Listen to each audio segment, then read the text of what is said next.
Welcome to the 17th movie in the 50 Shades of Horror Challenge, Annihilation. I'm your host, Roommate. Here's where you can find the movie available for streaming. Be sure to watch it first, as this exploration of the subject matter will probably be pretty confusing without the movie to guide you. And the movie is so beautiful that even if you don't care for the scary parts, it should at least impress you visually, and the score in the final scene is equally impressive to your ears. Annihilation is a movie about aliens infiltrating Earth, but it doesn't appear to be an invasion. There is a meteorite that crashes into a lighthouse in a remote part of the planet. A branch of the government investigates the area around the impact. When this landed about 3 years before the end of the story, it created an ever-expanding bubble around it. The bubble is called the Shimmer, and everything inside of it is referred to as Area X. And no communication can be established from the inside to the outside. So before I go further, I'll say that while I do think that Annihilation is a very smart movie, I don't think it's very logical. The method of exploring and dealing with this area would be very different in real life. Tethers to those going in would make perfect sense, as would a slew of supervisors and analysts. There could be less than 30 people studying Area X for all we know, and only a half a dozen of them have lines. While the main team is composed of scientists, any data they gather is purely to sate their own curiosity. They don't have a detailed list of objectives while going in. They may as well have said, I don't know, I guess we'll find some stuff that'll help us understand what's going on. Who knows what it'll be? So from the angle of depicting a realistic and clever reaction to an extraterrestrial event, this movie would not be very fulfilling. But I don't think that Annihilation ever really aspires to that.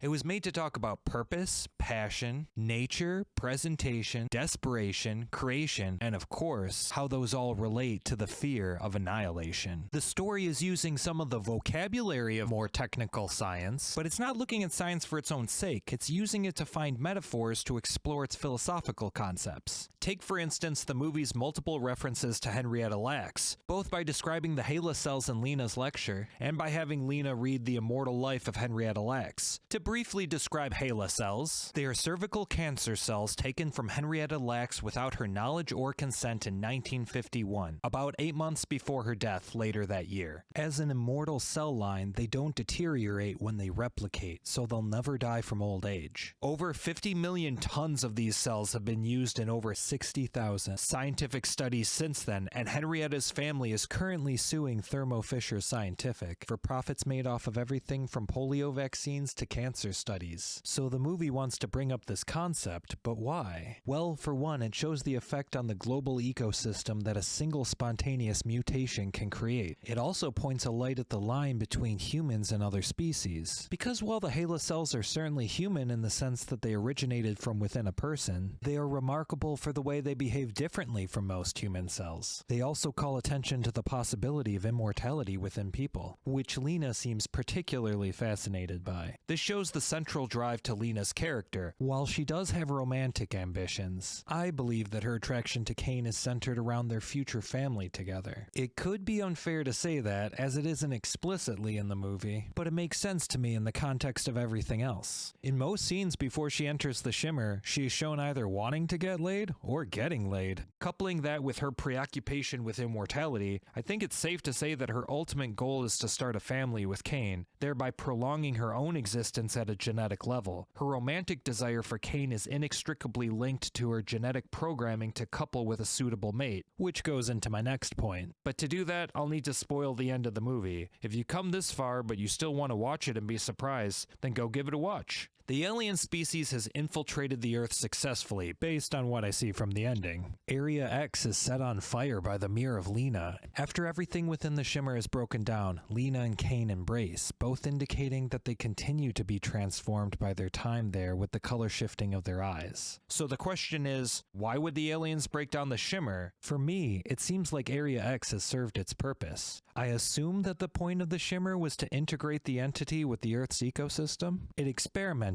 figuring out the genetic disposition of each life it encountered. When it came upon Kane, and by extension Lena, it found what it was looking for, a strong desire to continue on. Both Lena and Cain loved each other greatly and wanted to be reunited to start their family. They also both had a strong sense of purpose beyond themselves, Cain with his devotion to his god and country, and Lena with her devotion to enriching the minds and hearts of the world with her studies. So the alien had learned how to fully merge with these two and convincingly mimic their behavior, which, while it struggled with Cain, by the time it becomes Lena, it is so convincing that it tricks even the audience into thinking that we're looking at a human. It was now ready for the next stage in its evolution, with its goal of seamless integration into the dominant species of the planet. Annihilation introduces another concept to the 50 Shades of Horror: nonlinear storytelling. Most movies are told in a chronological order, beginning with the earliest point in the story and ending at the last. Annihilation, however, tells its story in a different way. There are about 8 minutes of flashbacks and 4 minutes of flash forwards breaking up the main narrative. The flashbacks show Lena and Cain before his departure, as well as what Lena did coping with his absence. The flash forwards are the first half of the final scene of the movie, showing what happens to Lena after the shimmer has fallen and she's been discovered and quarantined. The main story takes up about 91 minutes, and is all told in order, so it's not like this is confusing. The flashbacks are often tied to memories, such as when Lena is remembering her good times with Cain. The flash forwards are also tied to Lena answering questions about what happened on their mission, such as when she explains why they should continue to the beach. So what's the point in telling the story this way? It serves a few purposes. For one, it creates intrigue, especially the flash forwards, so we can wonder how Lena got to that point. It also creates juxtaposition, so that we can make connections that wouldn't be possible if everything was presented chronologically. For instance, when Lena tests her own blood and sees that it's not human, we cut back to Cain sitting at the table before their talk. This implies her understanding that he was not all human at that point, but it also allows us to experience the pain that Cain went through in that moment, because he didn't fully understand what he was either. Another reason to tell this out of order is to show what impact our memory has on our interpretation of a situation. This is best shown in how Lena interacts with her colleague Daniel. And the way the story is told to us, at first her reasons for dismissing his invitation to the party are unclear. There is an undercurrent of personal desire to his suggestion, but the surface level explanation of her being afraid of socializing as part of her indeterminate longing for a missing in action spouse is plausible enough that her refusal comes across as tragically, though understandably, self-destructive. However, when it is later revealed that they already have had an affair, Daniel's possible motive of wanting to be intimate with her becomes the obvious sole reason for his invitation. This accomplishes quite a bit with this small editing choice. It shows how resolute Lena is about turning away from her affair with Daniel, because the audience experiences the scene as if Lena has repressed the memory entirely, and it also shows how duplicitous the living in the story are. Daniel seems fairly earnest. He may even be convincing himself with his altruistic reasons for making the offer, as he convinces the audience on our first watch. But by revealing later what had happened earlier, the movie allows the audience to discover the misrepresentation of his true intentions. And most importantly, by showing the interview that is conducted after Lena's return, before we know this isn't the same Lena, it lets the audience know that the key to appearing human is just striking all the right notes. So this brings me to the purpose of this entire story. I think the point is to show us how strange and wonderful all life is. Like fish in water, we are so accustomed to life on this planet that the peculiarity of life is lost on us. Life's always been here. We've always thought that life is valuable. Hell, even having an opinion on life requires you to be alive yourself, so it doesn't seem inherently strange. So this story is showing us what the genesis of life is like. How it is experimental, dangerous, brazen, and most of all, without a clue. Either as Cain or Lena, the alien is constantly answering questions about what the ultimate desires or functions of the life form within the shimmer are with a, I don't know. And of all the tactical things that the alien does to conceal its identity to ensure its survival, I believe that this is earnest. The alien doesn't want something specific, it instinctively follows the dance of life without knowing where its feet will take it. So by showing new life come to this planet, we can see how powerful and perverse the process of life really is. It is beautiful, yes, but it is without limit or reason. It creates and destroys senselessly because it must. There's there's no other way for life to propagate without breaking down the world around it, changing it, refracting it. And I think that there is little reason to believe that the incident depicted in the story would be the only time for this to occur in the world we are shown. There is little suspicion that Lena and Kane are not who they say they are, because the rest of the living characters don't see any of the mimicry, and once the assimilation is complete, the rest of the evidence is wiped out. So I think there's a strong chance that throughout the lifespan of the planet, that similar events would have occurred throughout history, perhaps even going back as far as the very first living Earthlings. And even without confirmation that this isn't an isolated incident, the implication that such events could have caused permanent ecological impact without our knowledge further blurs the line between terrestrial evolution that we take for granted and the otherworldly phenomenon we've seen in this story. If you can't tell the difference, then how different are they? In addition to all these thought-provoking concepts the movie brings up, I also think that this has the most legitimately scary scene in the 50 Shades of Horror challenge so far. When the bear creature attacks the women, hearing the moaning of Cass from the beast, it's really unnerving. It's so creepy, and it highlights how far life can go in its deception. By literally having a predator incorporate the expression of terror of its prey into its own expression, thereby weaponizing the compassion of the humans against them by luring them with their desire to help their friend. Truly chilling. Today's recommendation for another review is from Alt-Shift-X. The channel focuses on close readings of the original books that adaptations are based on, with the majority of their content being on the Sword of Ice and Fire novels and the show Game of Thrones. In their Annihilation Explained video, they raise many interesting points, such as this comparison of Area X to a cell. The spiraling shape of the words looks kind of like DNA,